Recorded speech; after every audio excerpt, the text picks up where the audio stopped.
El diccionario define el caos como el estado originario y confuso de la materia que se supone anterior a la ordenación del universo. José Saramago lo describe como un orden sin descifrar, mientras que los griegos lo definieron como un abismo. En este espacio, hablamos desde nuestra experiencia al navegar nuestro propio abismo y te contamos cómo hallamos el orden del caos.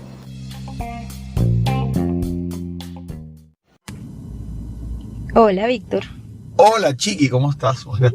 Buenas tardes, buenas noches, lo que sea que estén en el momento que lo estén. Buenas.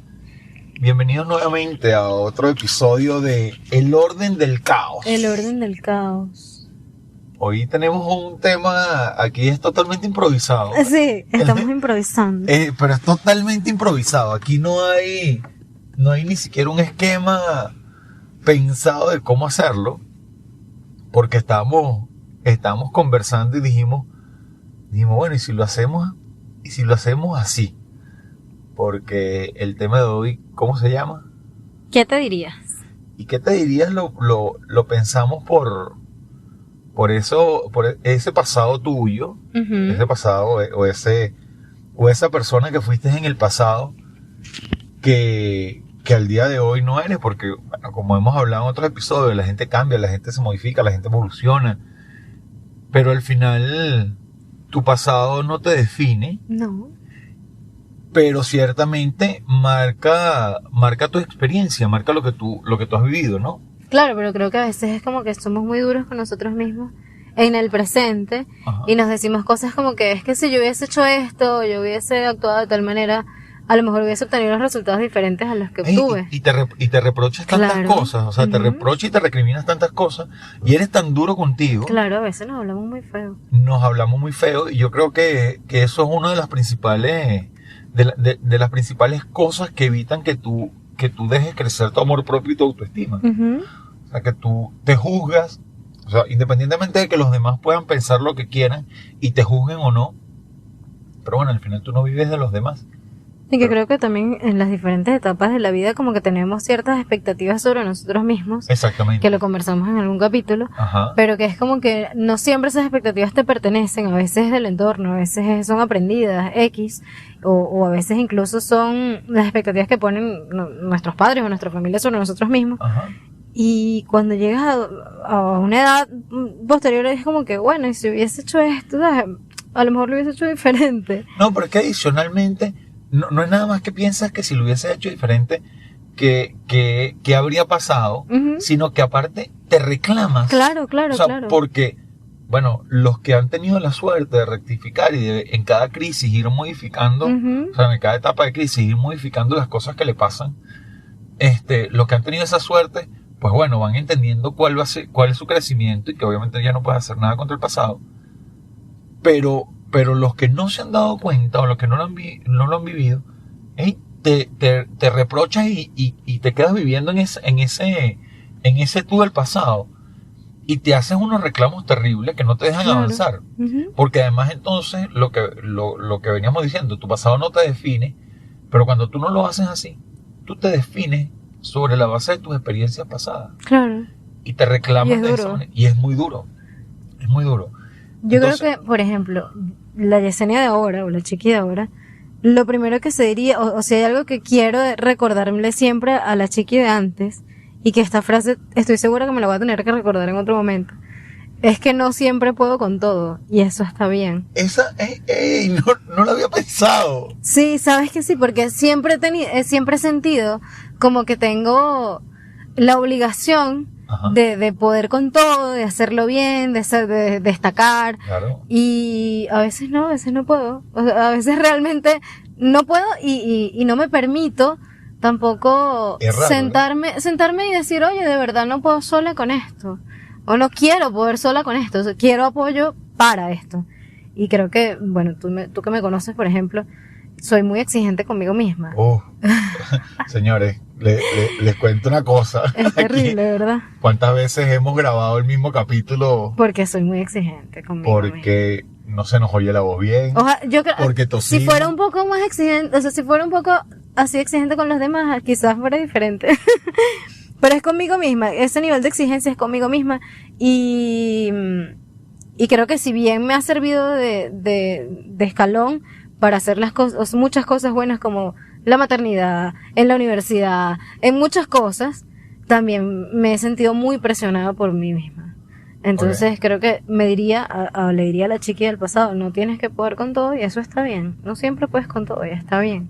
Tu primera frase sería, no puedes con todo. Y espero recordarme esto en otro momento también. Volveré a este podcast yo misma y me escucharé. Yo honestamente me diría, yo agarraría al Víctor del pasado, al Víctor de... Bueno, yo creo que me diría diferentes cosas en diferentes etapas. Claro, O sea, evidentemente. No me voy a decir lo mismo al de 17. No, y para no me nada. voy a decir lo mismo al de 25, ni al de 30, y mucho menos al de 45. Para nada. Pero al de 17, me dirían, no te preocupes que no lo sabías. Okay. Porque en ese crecimiento que tú tienes, o sea, cuando tú vienes de la adolescencia y arrancas de verdad a tomar la primera decisión adulta, la primera decisión de hombre, que bueno, decides la carrera o decides el sitio donde vas a vivir y todo aquello, tú tomas decisiones y piensas que te tiene que salir bien, porque fue tu decisión y te tienes que hacer responsable de eso. Claro. Sin saber realmente que toda decisión trae unas consecuencias y esas consecuencias a veces tú te las esperas o no.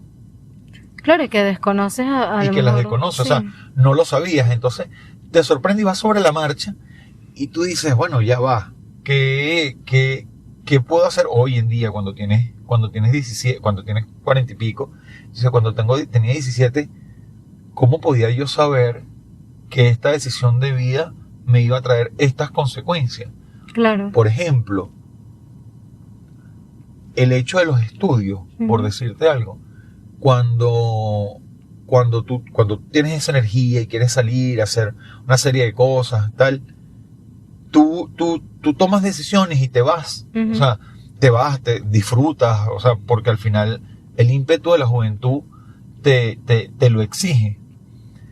Y a mí por eso yo repetí un año en la carrera y eso me pesó mucho durante mucho tiempo, porque siempre fui el que repitió, porque además tus compañeros te lo decían. Claro. Siempre fue el que repitió, siempre eso te etiquetó, o me etiquetó como el repitiente, me etiquetó como el que era relajado en el tema. Y yo me diría, oye, pero es que tú no sabías que eso podía ser así y que eso te podía pasar, pero en las equivocaciones está la experiencia, y en esa experiencia te permite que tú decidas cambiar y que tú decidas modificar conducta a lo largo de tu vida. Claro. Y eso está chévere. ¿Qué otra cosa te dirías? Me diría que, me recordaría o me diría que yo tengo que ser parte de mis prioridades. Ok. Porque creo que particularmente siempre pongo a todos por encima de mí. Siempre. Ok.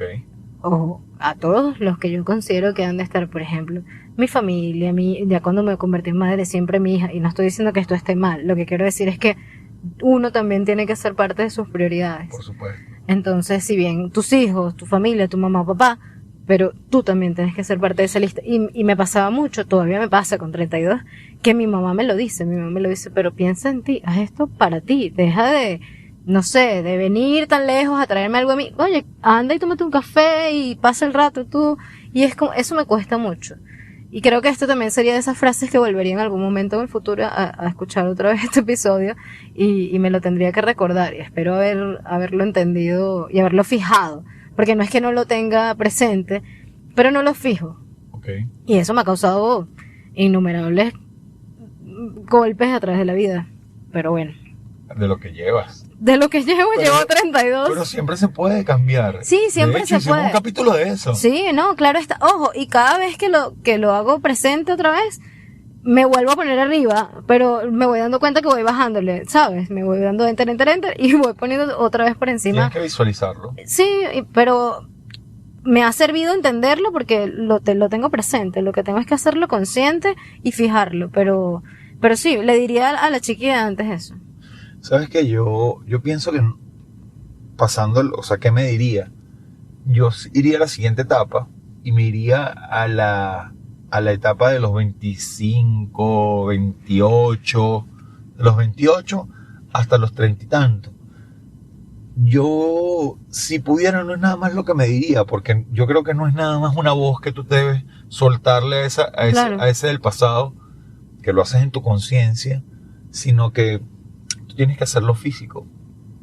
Y yo me iría a ese momento y me daría un abrazo, me abrazaría con fuerza, con amor y con cariño. Okay. Y me abrazaría y te abrazarías y te dirías: no tienes por qué complacer a todos. Es importantísimo. Tú sabes que una de las cosas que nosotros, o sea, en general, el ser humano siempre busca, bueno, estar en armonía, cuando busca socializar y estar en armonía con todo, eso muchas veces te lleva a tú querer complacer. Claro. Y querer complacer, porque además hay una confusión, creo, entre lo que es respeto, en lo que es responsabilidad, y con lo que es la complacencia, la complacencia sin límite. Desde la paternidad pasa mucho. Desde la paternidad, claro, entonces... Y se nos fija. Claro, entonces yo me diría, no tienes que complacerlos a todos. Yo me diría que tengo que aprender a decir que no. Y todos tenemos que aprender a decir que no. Y aparte asumir que cuando te dicen que no, no lo tienes que tomar personal, sino que tú tienes que decir, bueno, ya va, aquí algo pasa, por lo cual, bueno, yo tengo que hacerme responsable de mis actos. Claro. Y él o esa persona tiene que hacerse responsable de lo suyo. Entonces, yo te acompaño en la medida que pueda, pero no necesariamente por quererte, por respetarte o por tener una responsabilidad contigo, yo tengo que complacerte en absolutamente todo. Y eso es súper importante, porque cuando tú vives en la complacencia permanente, tú haces que tú sacrificas, y creo que es parte de lo que tú estás pensando, sacrificas tu priorización. Claro. Para satisfacer las necesidades de los otros demás. que no son tuyos. Y entonces eso poco a poco te va vaciando. Totalmente. Eso poco a poco te va vaciando y llega un momento en que tú dices, hey, no tengo más para dar, porque tienes una fatiga mental, una fatiga emocional, una fatiga física inclusive. Total, claro. Que no te deja, y entonces es cuando tú explotas, o puedes explotar, no necesariamente explotas, hay gente que aguanta muchísimos años. Tengo conocidos que han aguantado muchísimos años, y le va muy bien y son felices, y bueno, o no, pero no es lo que demuestra. Pero tú dices... Pero están en esa zona de confort que también... Claro, pero tú le dices, caramba, pero ya va, flaco, te está pasando esto. O sea, lo estás llevando así, te sientes bien con eso. A veces te dicen que sí, otras veces te dicen que no, pero eso pasa. Entonces, tenemos que empezar a concientizar que el tiempo no necesariamente cura las cosas. Claro. O sea, el tiempo lo que hace es que a lo mejor tú lo olvides. Y que tú lo olvides no significa que eso no está ahí. Eso va a estar ahí, y cuando lo recuerdes y te vuelva a pasar, te va a doler exactamente igual. Claro. Eso no forma parte de la sanación. Dijimos en algún momento que el tiempo no sanaba por sí mismo. Exactamente. Que era parte de ese proceso de sanación, pero que no, por sí solo no iba a sanar. El tiempo lo que hace es que tú lo olvides, pero cuando te vuelve a pasar, te vuelve a doler. O no olvidas, evitas, pero sí, te voy siguiendo. Claro, pero cuando tú agarras y tú te dices, ya va, yo tengo que aprender a decir esto y no puedo ser complaciente, y te perdonas sobre eso, o sea, te perdonas el hecho de que fuiste complaciente y te pones tú en primer lugar. Entonces, cuando tú te perdonas y sanas la herida que tienes, si te vuelve a pasar, no te duele, sino que tú ya sabes qué es lo que te está pasando, lo puedes identificar y puedes decir, yo esto no lo quiero, claro, esto lo muevo a un lado, cambias la conducta y sigues adelante. Que creo que son cosas muy importantes, claro, porque si no nos quedamos pegados en esas cosas dolorosas, y entonces vives con rencores, vives con resentimiento, vives con una serie de cosas que no te permiten ser feliz, o no te permiten ser feliz en la plenitud que tú quisieras. Total, claro. ¿Qué otra cosa te dirías? Me diría, chiqui, ámate siempre. Ámate siempre, y algo que he aprendido a lo largo del tiempo y que me ha costado fijar, pero lo he fijado poco a poco, es que ame, es tener que amar a la mujer que se ve en el espejo, la mujer que sale en el espejo. Ok. porque dijimos en algún momento que las exigencias a nivel físico hacia la mujer, por nosotras mismas, ejercido por nosotras mismas, es un peso muy grande que hay que llevar. Creo que las mujeres somos muy exigentes en cuanto a nuestro físico, nuestras formas, a nivel físico hablo.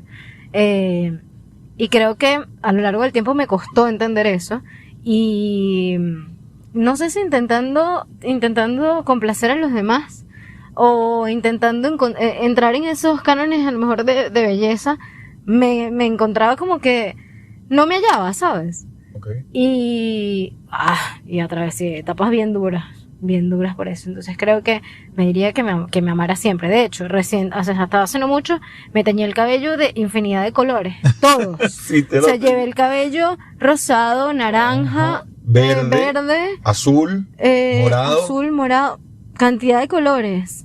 Antes de eso creo que llevaba el cabello también, bueno, durante toda mi vida prácticamente usé el cabello muy largo, liso siempre.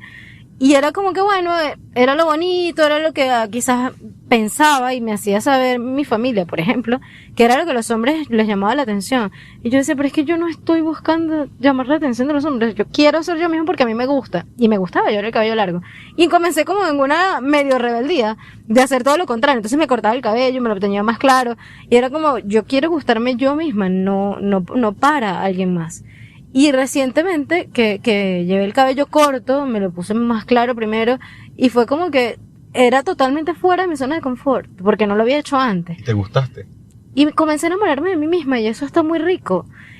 Me teñí el cabello todos los colores que me dio la gana, y creo que fue de las mejores etapas de mi vida. Naranja te lo pusiste. Naranja, todos los colores, y todos los amé, porque además me tocó sobrellevar la opinión de los demás, de, es que me gustaba más el otro color, y creo que ahí era el gustico que de ella era, yo me pongo el color que a mí me dé la gana y el que yo disfrute. Que a ti te guste más morado no quiere decir que yo me voy a quitar hoy el naranja y me lo voy a poner más morado. De hecho, tú y yo discutimos esto muchas veces porque tú me dices, a mí me gusta el morado, me interesa, me lo pongo azul.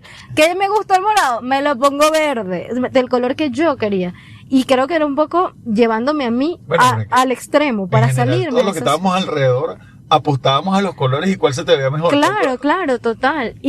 Pero creo que eso era un poco llevarme a mí misma fuera de mi zona de confort, porque además tú vas a la calle y la gente te mira y te juzga. Claro. O sea, era como, en el colegio, por ejemplo, mi hija, esta mamá con el cabello de colores, de verdad. Ajá. Y yo llevé a mi hija a hacer la comunión con el cabello fucsia, o sea, no, de verdad, de hecho, las fotos son súper cómicas, pero me encanta, y creo que me diría eso, me lo recordaría muchas veces, porque a veces se nos olvida. No sé si, entiendo que con los hombres también pasa ese tipo de presión, porque lo dijiste también. Sí, claro. Pero creo que las mujeres pasa es que nos criticamos mucho nosotros mismos. Ustedes son un poco más nobles con su propio cuerpo, con su imagen. Con nosotros mismos, un rato largo. No. Un rato largo. Nosotras no. Y además la crítica siempre viene, o la crítica dura siempre viene desde una mujer. Claro. Hacia otra. Es que la crítica más dura está entre su propio género. Yo siempre digo que las mujeres nos arreglamos para otras mujeres. Es mentira que nos arreglamos para los hombres. A los hombres no nos importa eso. Sí. ¿Qué te dirías? Yo me diría, Víctor, no te vas a llevar nada. Okay. No te vas a llevar nada. Y eso es después de ese abrazo que me dé y que me diga, o sea, que me diga que no tengo que complacerlos a todos, pero me agarraría y me miraría a los ojos y me diría, no te llevas nada. Okay. Y no te llevas nada mirándote a los ojos y diciéndote exactamente esto. Disfruta lo que tienes, lo que vives hoy, y como lo puedas vivir con mucho o poquito, pero disfrútalo. Porque yo hoy en día, aunque yo no te voy a decir que mi vida fue terrible, no, claro. Fue feliz, o sea, yo viví bien, pero yo le dediqué tanto tiempo a buscar estudiar, crecer y tal.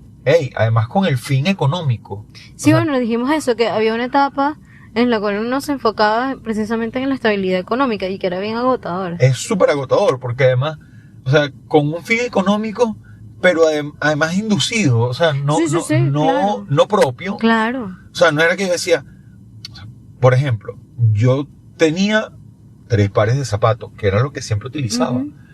Pero yo llegaba y si viajaba al exterior, me compraba 2 pares de zapatos más.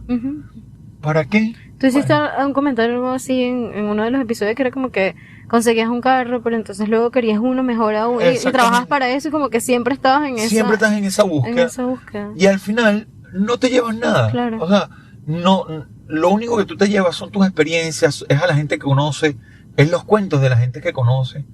Ayer tuve que llevar a la hija mía, a la del medio, la tuve que llevar al médico. Y de verdad la tertulia con la doctora fue súper chévere. Porque empezamos a hablar. Entonces ella me empieza a hacer todo el historial. Y entonces me pregunta los apellidos y tal. Yo le doy los apellidos y me dice, ¿y ese apellido tan raro? El segundo de ella. Y entonces yo le echo cuenta de dónde viene. De dónde nace el apellido y por qué es así.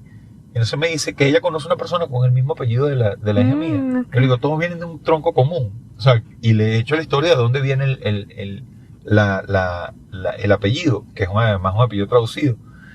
Y adicionalmente a eso le cuento que el segundo apellido de mi hija, que es Sierra Alta, significa montaña alta.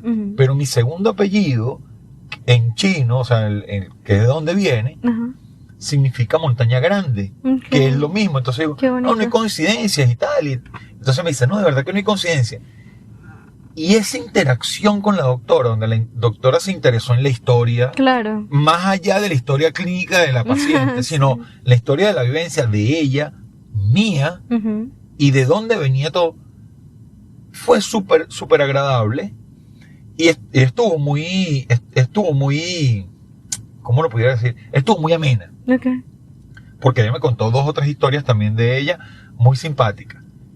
Cuando yo salgo de ahí, yo digo, bueno, no es nada más el diagnóstico que te dieron, que gracias a Dios fue positivo y todo estuvo bien, sino que aparte ganaste el interés de una persona por tu vida y tú ganaste el interés tuyo por esa persona en su vida, o sea, de su vida. Y eso es realmente lo que tú te llevas. Tú te llevas la interacción con gente, tú te llevas las historias, las anécdotas.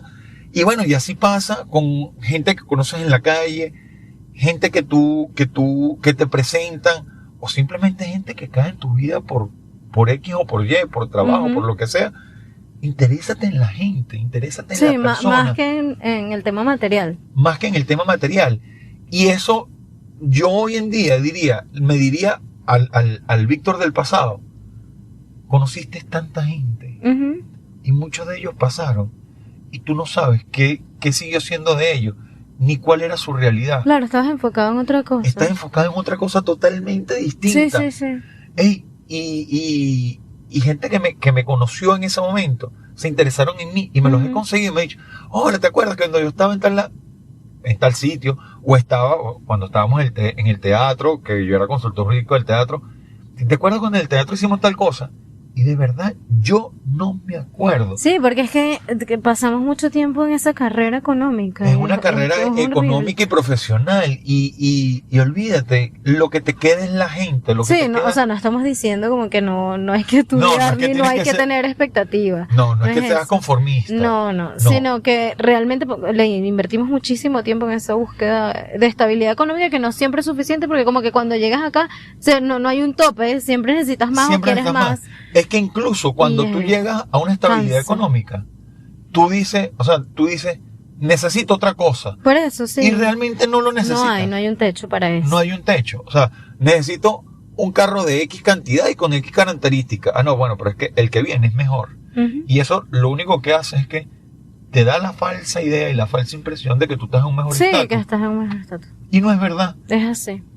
Eso me lo diría. Me diría, no te llevas nada. Eso está bien. ¿Qué te dirías tú? ¿Otra cosa? Me diría, chiqui, ser tú misma está bien. Eso está chévere. Porque a lo largo del tiempo, en muchas ocasiones, he sentido como que quizás es parte de la adaptación dejar de ser yo misma para encajar en, y estoy hablando de relaciones, grupos. Pero fingido o controlado. No. O sea, o controlado tu temperamento. No, controlada mi conducta, mi forma de ser, por ejemplo. No fingida. No. Es decir, no he fingido ser alguien más, pero he dejado de ser yo misma. Okay. Entonces creo que se me ha olvidado en reiteradas ocasiones a lo largo de lo que he vivido que ser yo misma está bien. Y me he dado... es demasiado nota. Le voy a decir algo. Si hay una persona que ella anda todo el día con cara seria, sí, no se ríe, sí, no le gusta hablarle a nadie, no le gusta tener contacto con la gente. Me estás pintando como una. No te estoy pintando como ahora, como estoy pintando como normalmente tú andas. Sí. Tú andas así como a la defensiva con la gente, pero cuando la conoces, es otra cosa. Es otra cosa. Primero que es una mantequilla. Llorona como ella sola. Oh, demasiado. Llorona como ella sola. Y melosa. Melosa, entregada. Pero ¿para qué finge? Bueno, no es que fijo, es como que me reservo esas conductas. Okay. Pero creo que es parte de lo que he aprendido y que creo que también es una conducta... Porque además eres encantadora. Defensiva, no sí, sé. Eres encantadora, o sea, ¿de qué te defiende? No lo sé, por eso creo, porque me ha costado entender que está bien ser así. Y porque, como te digo, en diferentes relaciones, insisto, no relaciones amorosas, sino familiares, de pareja, en grupos sociales, he sentido que es como lo mejor para a lo mejor encajar en ese momento, o en ese grupo, o en esa... Entonces he dejado como, bueno, para no sentirte excluido, no tienes que ser, no, es como que no está bien, o lo he pensado, no está bien ser tan melosa, pero de pronto es verdad, siempre estoy con una cara de cañón y creo que la gente le cuesta mucho acercarse a mí en ese sentido, pero cuando me conocí, entonces estoy todo el día pegada encima de ti, como que te quiero abrazar y estas cosas. Mis amigos me lo dicen también, que yo estoy todo el día pegada encima de ellos, y es algo que se disfrutan porque no se me da con todo el mundo tampoco. Tú sabes que a mí me pasa algo parecido, porque yo siempre ando echando chistes y me pongo, o sea, siempre me ando jugando con la gente. Y eso, en cierta forma, está bien, pero lo tenía que controlar porque parecía que no a todo el mundo le caía bien. Y aparte de eso, oye, un abogado que se esté riendo y se esté jugando con todo el mundo, claro, la gente lo ve como extraño. Y al final no es así. Eso está bien, eso no está mal. Es parte de y en cierta forma yo dejé de hacerlo porque yo decía, bueno, es verdad, porque no me vean como inmaduro. Y eso no tiene nada que ver, o sea, tu forma profesional no tiene nada que ver con tu carácter. Bueno, yo voy a echar un cuento aquí, ya que tú me dejaste en la calle, pero voy a hacer dejar en la calle significa que saqué las verdades. Las verdades, me hizo públicas las verdades. No, es que cuando yo conocí a Víctor, o la primera vez que compartimos, Víctor llegó como con una actitud muy acartonada. Creo que parte de lo que él o lo que la gente espera de él. Y creo que, bueno, él decía, esto es lo que tiene que ser. Y era así como que la forma, la postura, el lenguaje, todo era como muy acartonado. Chismosa, vale. Sí, yo te estoy dejando aquí en la calle. Pero es que a mí me llamó mucho la atención porque me parecía sumamente aburrida tu actitud. Ajá. Y yo decía, Dios mío, pero este hombre, qué fastidio. Y yo creo que te saqué como un comentario así como bien ácido, rápidamente, que te moviera el piso. Y ahí fue donde no te quedó más que relajarte. Y cuando te relajaste, comenzaste a ser tú mismo. Y aquí vamos otra vez a lo que le acabo de comentar. Un tipo sumamente simpático, que no para de bromear. Pasa todo el día pelando el diente. Se ríe y bromea con todo cuanta persona se le acerca. Y ahí fue donde dije, con esta actitud sí engancho. O sea, con esta persona sí. Y creo que es eso. Creo que, crees que eso es lo que espera la gente de ti como abogado, como hombre, como adulto, sí, porque claro, como adultos también pensamos que tenemos que soltar muchas cosas de niños, de la actitud del niño interno que llevamos todos. Yo me diría por ya cerca, ya no a ese Víctor profesional, sino al Víctor al siguiente hace 5 años para atrás. Hasta ayer. No, hasta ayer no, porque eso te lo voy a preguntar ahora. ¿Qué te dirías a la Yesenia de ayer, a la chiqui de ayer? Y velo pensando. Vale. Pero yo me diría al Víctor de hace 5 años atrás, me diría, sé feliz, disfrútate. Eso está rico. Eso está chévere, disfrútate, porque a veces, o sea, siempre te buscas inconformidades, o sea, siempre buscas cubrir esas inconformidades. O sea, si por ejemplo, si tienes el dinero para disfrutar y para salir, entonces hay cosas que no haces porque estás pasado de peso. Si tienes el peso y tienes el dinero, entonces que no tienes el tiempo, o no buscas el tiempo, o no tienes, dice que no tienes tiempo porque tienes que trabajar. Disfrútate. O sea, disfrútate en ese momento. No es nada más que vivas el hoy, sino genera ese momento. Cuando tú decides disfrutarte, cualquier cosa, y eso tiene que ver con la priorización y con el amor propio, cualquier cosa es secundaria. Claro. Es decir, no es que te vas a volver loco y te vas a ir mañana de vacaciones 3 meses para el Tíbet. No, o sea, no, eso no tiene sentido. Pero tú dices, ¿qué pasa si pierdo 3 días y me voy para la playa? Por decirte algo. ¿Qué pasa si paso una semana y me voy para la playa? O me voy para la montaña. El mundo no se va a caer. No se va a acabar. Sí. Entonces, disfrútate. Y disfrútate tú, solo, en pareja, en grupo, en lo que sea. Pero disfruta el momento contigo y con quienes te están acompañando y con quienes estás vibrando en ese momento. Y ya para cerrar, yo te preguntaría, que sé que me la vas a rebotar, ¿qué te dirías a la chiqui de ayer? De inmediatamente ayer. O sea, no a la de hace 5 años, no, a la de ayer. A la de ayer creo que le diría que es necesario que dejes de sobrepensar las cosas. A la de ayer. Ajá. ¿Tú qué te dirías? Yo al Víctor de ayer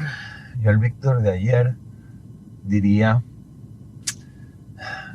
decide de una vez. O sea, así como tú dices que no sobrepiensas, a veces, ojo, en mi caso, no es nada más que sobrepienso, sino que tomar decisiones a veces se te hace complicado, y yo diría decide de una vez, y, o sea, sin miedo, pum, hazlo. No, y hacerlo con miedo, aun cuando tengas miedo, eso lo dijimos en algún momento. Sí, claro, pero al final, o sea, tú dices, bueno, está bien, lo hago con miedo, pero en el momento en que tú decides, el miedo se te tiene que quitar. Claro. O sea, no sobrepienses, no pienses en consecuencias, decide y hazlo. Punto. Claro, no estamos hablando de no evaluar riesgos, sino de no sobrepensar. No sobrepensarlo. Y que eso no te detenga. Nos despedimos. Nos despedimos, por favor, compartan. Estuvo intenso, estuvo rico. Estuvo súper chévere. Me gustó. Porque además me llevó como muchas reflexiones a como... No, y tú sabes que quisiera que quienes nos oyen comenten qué se dirían. ¿Qué se dirían? ¿Cómo se lo dirían? Porque yo dije, por ejemplo, yo me diría tal cosa, pero me abrazaría. Claro. ¿Cómo lo harían? ¿Cómo lo harías? Entonces, compartan, comenten, denle like, síganos en nuestras redes sociales que son Instagram, El Orden del Caos Podcast. Estamos en Anchor, en Spotify, YouTube, Google Podcast. Y Google Podcast. Un besito, gente. Un beso. Chao, pescado. Se le quiere.